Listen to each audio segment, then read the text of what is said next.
Good day everyone. So this is a continuation of our discussion no on big picture B. So our next unit learning outcome is to discuss and recognize the different models of corporate governance. So there are three models in corporate governance that is used no in the corporate world nowadays. So we are going to discuss it one by one. So corporate governance structure is different from one company to the other. Many custom-based or law-based structures affects corporation in a similar way. So corporate governance class are established no with the influence of your customs or your culture or law based depending on the law existing in your community. So it is possible to label a model of corporate governance for a given country that has certain characteristics which differ the structure in other countries. So there are three models in corporate governance as per record, which will be discussed one by one. Okay, so the first structure is the Anglo-US model. What is the Anglo-US model of governance? So it is characterized by shared ownership of individual and institutional investors not affiliated with the corporation known as outside shareholders. This model has well-developed legal framework defining the rights and responsibilities of players and a process of interaction between shareholders and the corporation itself.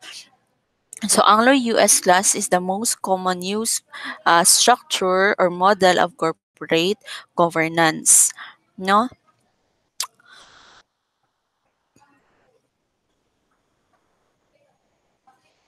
So Anglo-US model is used in US, New Zealand, UK, Australia, Canada, and several other countries. So who are the key players of Anglo-US model? So there are three key players in in Anglo-US corporate governance: the management, shareholders, and the board of directors.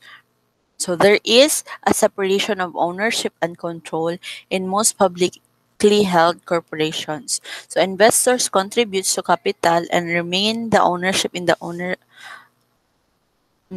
while avoiding legal liability for acts of the corporation by giving the management the operations. So sa class sa Anglo-US, there is a separation of the management and the shareholders or the board of directors since we hire the management to um, conduct the day-to-day operation.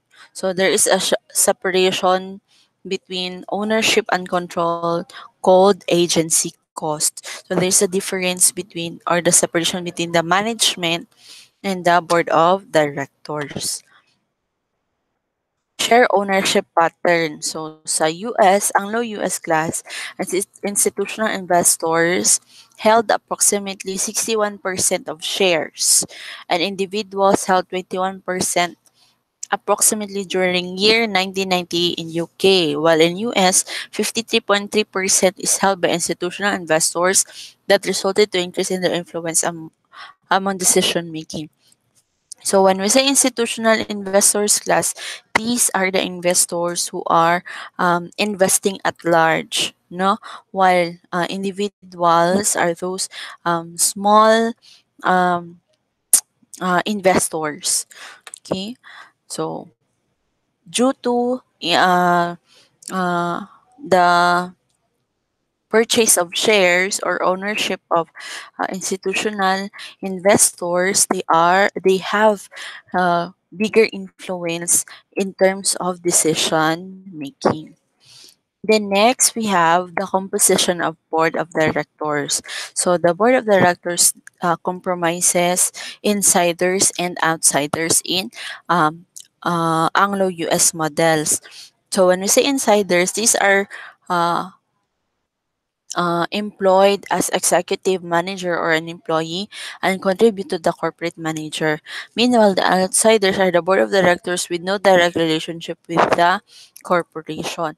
So, for example, there are cases kasi class that the members of the board of directors are also part of the management. So, muna ginatawag na insider na board of director. On the other hand, when the board of director is not unsa ni working or not part of the management, he or she is also uh, unsa ni is called outside no na board BOD. So in Anglo US, it is common that the CEO is also the chairman of the BOD.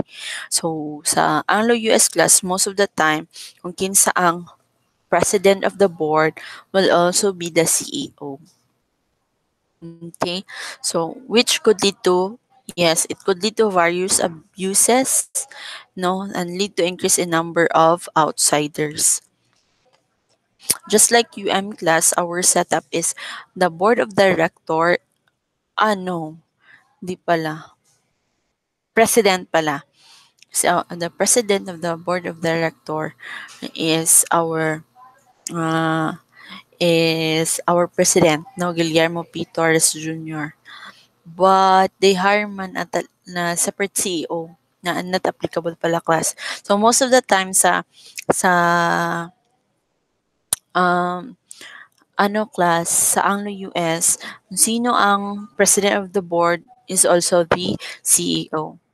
And then regulatory framework. So when I say regulatory framework, these are the laws and regulations that protects the relationship between the key players, management, shareholders, and the board of director. So they have the most strict. So ang Anglo US is the most strict and comprehensive law regarding transparency, disclosure requirements, no, so that the key players will be protected. So, although it is vast, some claim that self-regulations are inadequate and the government agencies like U.S. Security and Exchange Commission must be more effective. However, there are comments that the regulatory framework of U.S. Anglo-U.S. model is not enough, no, and the SEC of U.S. Security and Exchange Commission must tighten the compliance of businesses, no, sa US. So, disclosure requirements. So, the following class are the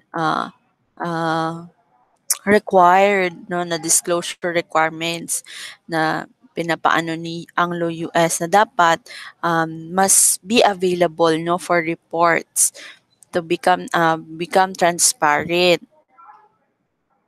So first is quarterly reports of financial data. So when you say quarter, four, so four times no a year na reportorial of financial data. Breakdown of corporations capital structure, background information nominees for BOD. So dapat in Anglo US na there should be background information nominees for BOD. Compensation of named executive officers. So, the compensation or the remuneration of the BOD must uh, dapat ma-provide, no, as part of transparency. List of names of shareholders with 5% or more total capital share of the corporation. So, it should be disclosed who are the shareholders with 5%, no, or more sa totality sa mm, um, corporation. 5% tako na jud na siya class no kung imuhan tan-awon sa kung na-purchase kag share niya 5% dako siya corporation. And then vital information if there is a proposed merging or restructuring. So if there are proposed merging no from one corporation to the other no pag na sila i-purchase or restructuring dapat the board of directors or the must give no information for that proposed action. Proposed amendments of articles of incorporation. So, di ba, we've discussed last time that the articles of incorporation are the list of or the document no showing what is the purpose or limitation of the corporation which is approved by the SEC. So, if there are proposal of amendments no to edit no revision the articles of incorporation, it should be uh, transparent. No, it should all the shareholders must know or the management must know about this kind of action. Names of individuals, companies who serves as auditor. So dapat po i-disclose who are the members of or the individuals, companies who serves as auditors for the corporation. Then, actions require shareholders' approval. So, the following class are the sample no, na mga things that the board of the shareholders no must approve. No, so first, election of directors. So, of course, it should be uh, sani, um, include no shareholder approval because we know that the composition of the board of directors are based on the shareholders man vote naga-vote man na sila. Appointment of auditors, so dapat uh, ma-approve ni siya ni shareholders before appointing an auditor. And merging and takeovers, restructuring and amendment of articles of incorporation. All those activities class must be uh, approved by the shareholder. Also, establishment or amendment of stock option plans. We also have here interaction among players. So, as mentioned above, the Anglo-US model has comprehensive regulatory system of communication. So, a shareholder has the right to vote without attending the AGM or annual membership meeting. Yes, in person and receive emails and reports of the proxy statements. They also vote by proxy. So when we say proxy class, the shareholder has the right to appoint a proxy, to vote for in behalf of that shareholder. In Anglo-US model, the investors and financial specialists monitor the corporation's performance in terms of specialized investment funds, venture capital funds, rating agencies, auditors, funds that target investment in bankrupt corporations. Next is we have the the Japanese model. Okay, so Japanese are known to be uh, sani ka ng simpler, no? Kay mga minimalist man na sila class. And gusto nila organized, no? Kaya sa kanila nagaling ang 5S. Now, let us discuss the composition of Japanese model. So, it differs from other models since they focus their connection and stock ownership and with affiliated banks and companies. Okay, so nalahi ang Japanese because they are more focused on having a connection or relationship or with other banks, no affiliated banks. You build long-term strong links between corporation and banks. The key players in Japanese model class are main banks, affiliated company, management, and the government. So Japanese model focuses on bank financial network, also known as Kiritsu. Okay? Diya sila naga-focus mga bangko. Share ownership pattern. So sa Japanese class, composed of 3% foreign investors, 43% banks and insurance companies, and 25% corporations. 'Di ba makita nato mostly are banks. Kung sa Anglo-US are institutional investors, meaning big time investors, no? Sa Japanese model class, they are focused on banks and other corporations. The board of directors comprises only of insiders, so executive managers or heads of department. However, if the profit falls over, the bank and Kiritsu members can appoint and remove directors. So, pwede no, si banks or Kiritsu members to remove or appoint directors. The Japanese model also allows the retiring official of the government to become a member of the BOD. Next, regulatory framework. So the government ministries have been traditionally extremely influential, no? So mga government agencies class no has an influence to Japanese model. Their influence weakened due to the following reason. However, no it weakened due to influence of numerous ministry, like for example, there are already ministries or mga ano no that are um ano na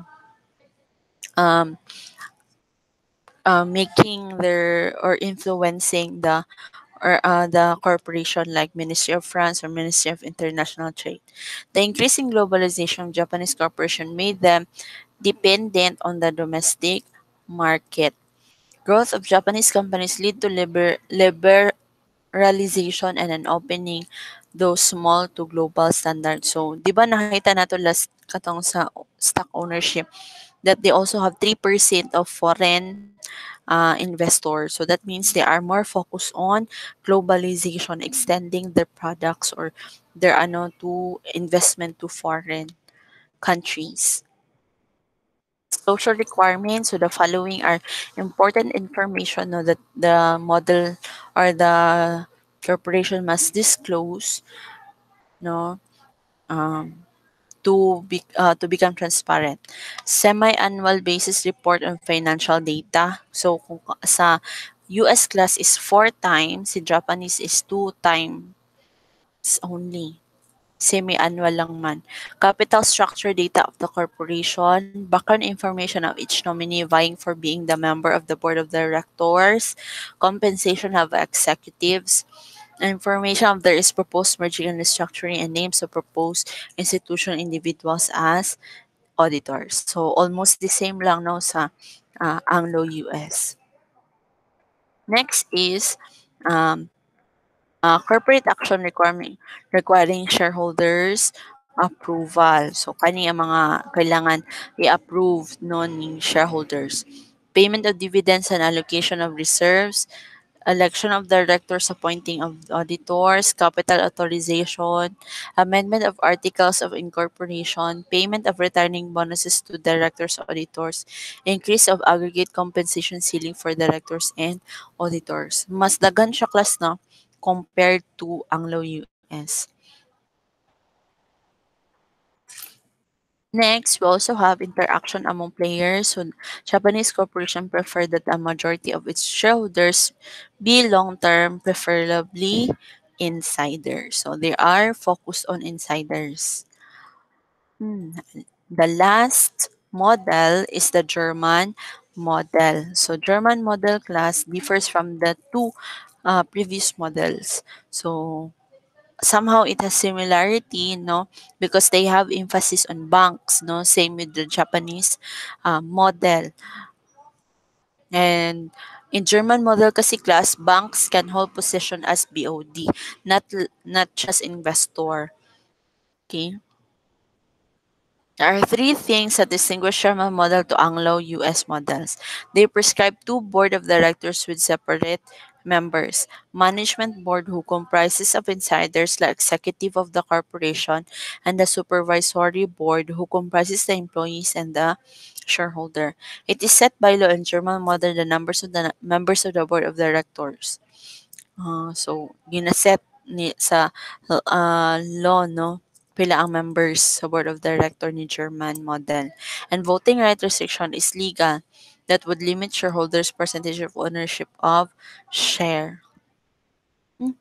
Sa German model class, pwede nga i-restrict ang one shareholder from his voting rights. Okay? Key players. So the key players of German models are the bank and the corporate shareholders. Dalawa lang. So share owner ownership pattern. German banks held 41% of the share ownership, 27% of the institutional owners, 3% for institutional agents, and 4 for individual owners. Mas broader ang ilang share ownership pattern class, no? But they are more focused on banks and institutional owners. I know institutional. Yes, institutional owners or investors. Composition of board of directors. The German model is also stringent in disclosure of information to protect shareholder rights. So they require corporation to provide semi-annual report. So semi-annual sila, no? Reports on capital